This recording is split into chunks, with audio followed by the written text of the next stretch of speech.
The creature slammed itself against the cage again, harder this time, the metal rattling like it was about to give.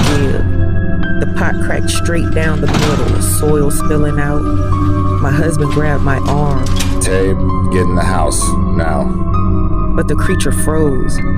Every tendril stopped midair, suspended like it had been hit with a sudden thought. The fungal core pulsed once, a deep, heavy throb. And then the whole thing sagged inward, collapsing on itself like wet paper.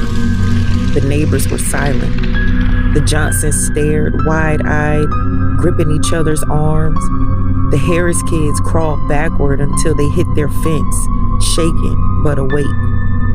The creature twitched once more, a weak ripple through the tendrils. Then nothing. No hum, no breath, no movement. Just a soft, collapsing exhale like the last bit of air leaving a punctured lung.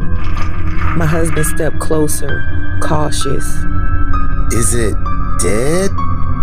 I didn't answer because the glamour was gone, the influence was gone, the neighbors were themselves again, and whatever that thing had been doing, whatever signal it had been sending, the cage had cut it off completely.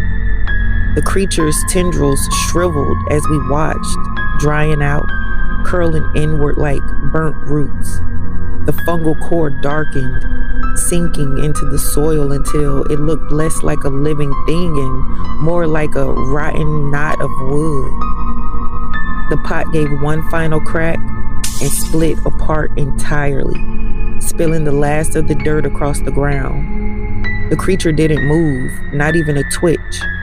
My husband let out a breath he'd been holding for minutes.